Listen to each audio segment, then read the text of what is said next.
So today we'll look into um, some English language acquisition methods, but more specifically for second language acquisition. Let me share my screen. Awesome. Okay. Um,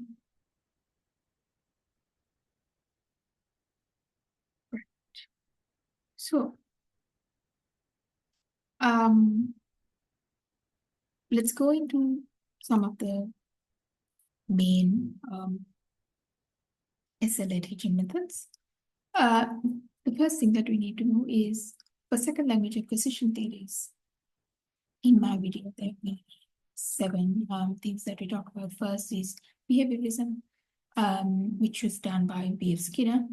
Then we have the social cultural theory by Vygotsky, the acculturation theory, or also known as the acculturation model by Schumann, and comprehensive input hypothesis by Stephen Krashen, interaction hypothesis by Hatch and Long, and output hypothesis by Swain. And lastly, but not least, we have interlanguages by Selinger. I won't go under the same order, but we will look at as we see here. Right, so to start off, we have Stephen Krashen in the comprehensible input model, right? So what he was saying was language acquisition. He said, we learn language the same way, we understand messages and what people tell and what they say, all of that. How we learn it is by understanding. So, and he also points to the fact that anything that makes it easier to understand, such as pictures, sounds, multimedia, all of that is also included as part of the theory. And he says there is no individual variation. He says, we tend to focus on the differences between us, this person is better than this culture is different than this. But he says, in reality, there is no variation. And he says this input is I plus 1 always. And what I plus 1 means is that it's input plus 1, right? So, okay, what does that mean? This is, you learn the language when it is acquired rather, when you're exposed to the input slightly above the learner's level, right? Just above the learner's level. That is what I plus 1 means. So I plus 1 is where you learn where you acquire the language, right? And we learn from context. That's the other thing that he says. We learn from the context, meaning the context is what makes us understand the conversation or the material that we are looking into. Another important thing that he says is talking is not practice, right? So talking is an output. He focuses on the input, right? So he says talking is not practicing. Talking doesn't do anything. It needs to be input, right? He gives this Japanese, supposed to be Japanese Hitomi's example. He says, when he was the head of the department at where he was teaching, his neighbor was, somebody worked for the Japanese company, but the child would come. And then he wanted this child to always teach English, right? But in doing so, he found out that she didn't speak English. When you said repeat something, she didn't repeat it. And in doing so, what he understood is that sometimes it's just listening. Sometimes it's just your learning doesn't start when you speak. Right? When their output, it starts way before. It starts with the listening. And yeah, and he also says in this comprehensible input hypothesis that if someone doesn't understand it, the teacher is at fault. The teacher has not made it relevant for them to understand, right? Then, of course, you have Very closely connected with this, the affective filter hypothesis. Now, to increase the language acquisition, question says you need to have motivation, you need to have a lot of self-esteem, and essentially your anxiety needs to be zero. You need to have zero anxiety in that language. You need to be fearless in terms of, producing that language to understand it fully. Interesting point that he is bringing in. Also, I wanted to bring in the work test by Gleason. Work test, what happens is she introduces the work test to little children and says, "This is a work." And the child says, "Okay, one work." And then she shows two works. And obviously, the child says, "Two works," and automatically puts an S at the end. Even though the child does not understand what work means, they understand to apply the grammar rule because it's something that they've understood the process. So it's not just vocabulary, it's also the process of understanding which is which sort of thing, right? The LAD of Noam Chomsky, the language acquisition device spoken by Chomsky, is also regarded here, where creation says, in this comprehensible input, we sort of acknowledge the fact that an LAD exists, right? And so that is important. Right, moving on. The extreme opposite of it, rather, is the output hypothesis by Swain. So in the output hypothesis, he says language output is the production of the learner, right? And through that, you receive feedback. And after you actively use it, it is as important as a passive learning that Krishna was talking about. Swain says this is where you learn. This is where you learn, you notice the gaps, you self-monitor yourself, you develop your fluency, you develop an interlanguage, right? All of that is from this hypothesis, the production. Same with the applications, the task-based learning processes, right? We'll get into that in another video, but there's task-based learning, there's interactive games, there's online forums, all of which uses this hypothesis, right? What happens is that, they're actively producing the language, they're actively using it within the context. So quite different to the input emphasis here, we are looking at the production. Right, so moving on, we have interaction hypothesis by Long and Hatch.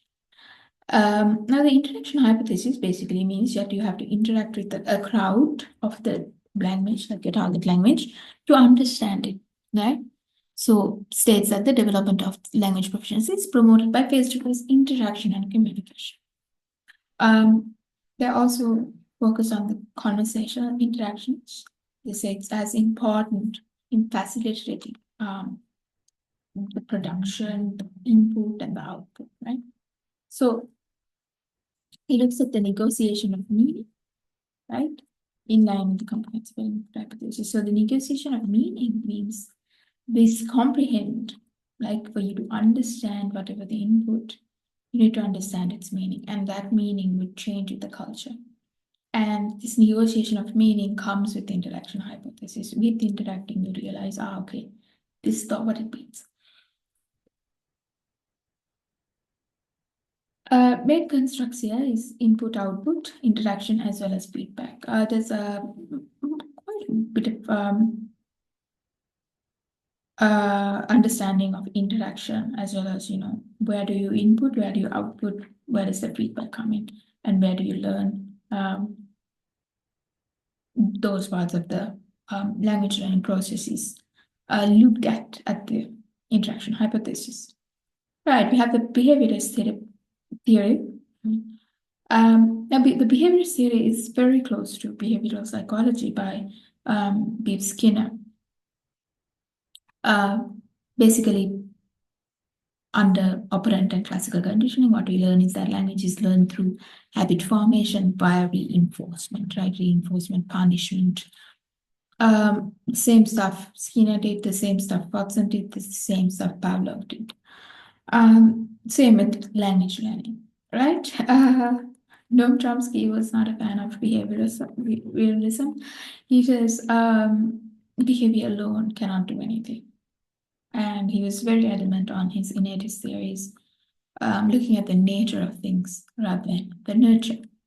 Right, so this diagram shows you what behavioral theory is all about. You have the stimulus, right? This is what is, whatever that is provided by the instructor.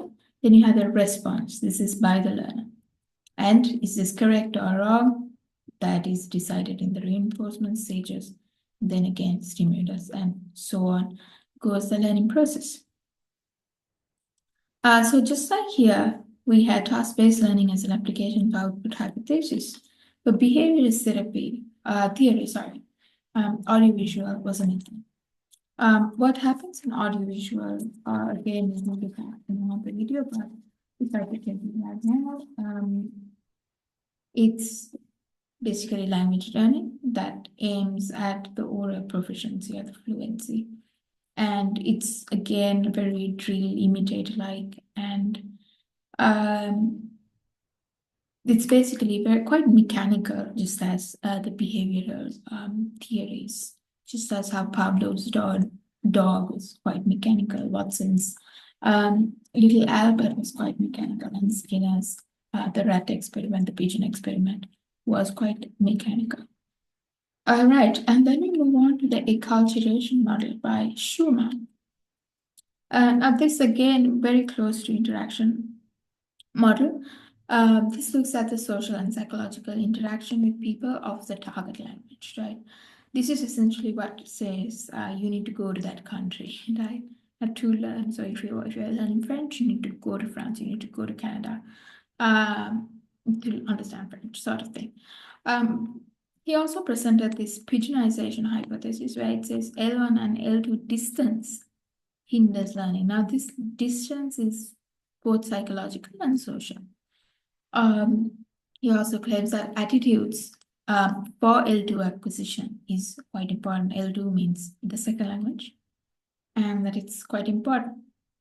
Then we understand that low social and psychological distance, right, would have more motivation also, because they would value that second language acquisition. So it's quite complex understanding, but at the same time, it makes sense of it, right?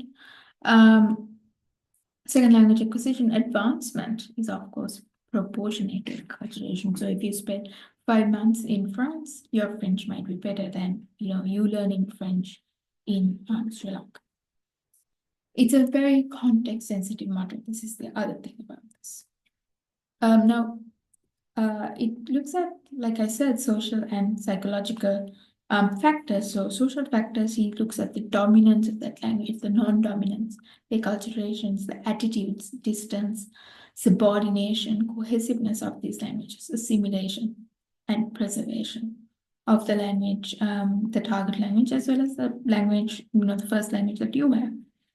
Then you have psychological and affective factors, where you have the language shock, the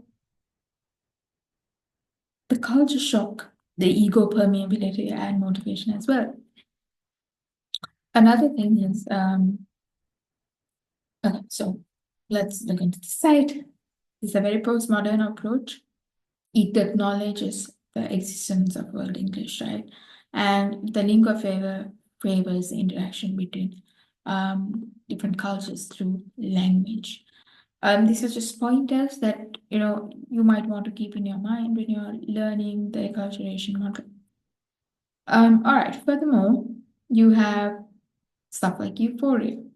The individual. You start off with the individual being very excited, very euphoric about the new surroundings, right? But then there's the culture shock, right? The first, as you go, you understand, okay, the culture is different, the culture, and they view themselves within a part of the culture and maybe feels like an outsider at first. And there is that stress of there is a tentative recovery, but you understand it, and you go through a small change. Then you obviously come to a full recovery where you assimilate, adapt, or accept this new culture. All right, moving on. We have the interlanguage hypothesis. Interlanguage hypothesis was by Selinker. Let me type it somewhere. It's by Selinker, Larry Selinker. Larry Selinker. And basically what he's saying is you have language A, you have interlanguage, and then you have language B. So he says, okay, when in that process of learning a language, you form your own little language in the middle. That is called an interlanguage. Then, yeah. So this is also something that Chomsky's belief on the LAD and the fact that, it's very universal. The universal grammar is very, in all of this is understandable in the interlanguage hypothesis. So basically you start off with a language, let's say French, and then you're trying to learn English, but in the middle you realize, oh, restaurant and restaurant is the same word. You understand it differently. Maybe the fact that in French you have two mots for formal and informal that English may not have, right? But at the same time, you realize, you use that application of formal informal setting in the English language also, and then you identify settings accordingly. And that, that sort of rationale, the logic that you follow is part of the interlanguage. All right, so you have 5 central processes when it comes to interlanguage. You start off with language transfer, which features L1 and are projected onto L2. Then you have overgeneralization of L2 rules, right, where L2 rules are applied too widely. So again, basically L2 rules are put into your language to understand all of that. Then you have transfer of training, in which language teaching itself creates a language rules that are not part of L2, right? So this is where the strategies of L2 learning come in. Then you have communication strategies, in which ways the learner tries to communicate in L2. This is where the learner finally identifies what L2 is and goes beyond in this to understand, this is the correct path. Basically, that's what interlanguage hypothesis is talking about. I didn't speak about one theory. That was the socio-cultural theory. It's very close to, again, acculturation model, as well as the interaction hypothesis, the behaviorist hypothesis, anything to do with social learning, really. Socio-cultural theory by Vygotsky, what it's looking at is that basically the fact that language develops through interaction and with the knowledge of others, right? There are several terms that he introduced. He introduces something called the ZPD meaning zone of proximal development. And also that you learn through somebody called an MKO, the more knowledgeable other.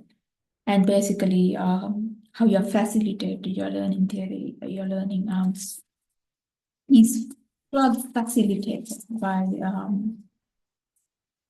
this basically understanding of circular faster. Okay, so let me just this. Right. So what he says is stuff like social and play, pretend play, cultural environment, all of that is part of the examples. And he says learning is it can be both social and individual, but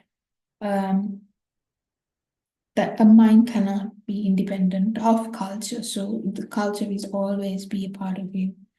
And he looks at this zone of proximal development as well, that space between independent learning and the assistance of another person. And through like small steps like scaffolding, you come into that space, right? You you realize that you can do with guidance, you cannot do with guidance, or you can do alone. This understanding comes in there. Basically, you look at private speech, social speech. It's almost seen as a very cognitive sort of theory here. But yeah, that's basically what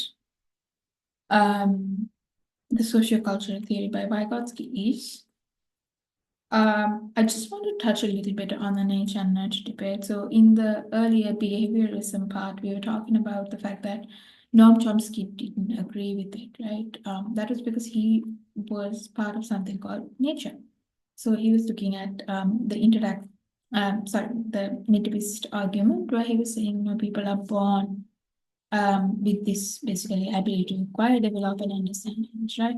And that's when universal grammar theory comes. He says, if there's a universal grammar understanding that is in the head of the learner, right? He also looks at a concept called poverty of stimulus. So stimulus, we see this word in behaviorism here. And what he says is stimulus is perverted, right? It doesn't give you enough context, it doesn't give you enough input for the learners, the young children, for their first knowledge or your second knowledge. So because of this poverty, he says, still the children are able to understand something that's, they're able to understand some kind of basically some kind of input, right? And he says, there's no other explanation. That means they have something innately in them. And he also believed that this ability to speak is very unique to humans. The nurture argument is you are not born with something, you're born as a blank slate. You basically have experience that you are looking at, right? So it's not innate, it's experience that makes you grow sort of. And this is where the normal social environment comes in, behaviorism, and then audiological method, social learning theory, conditioning, imitation, praise, all of this comes into nurture. There's an example that I've used here, the feral children. Somebody called Jean Wiley was also there.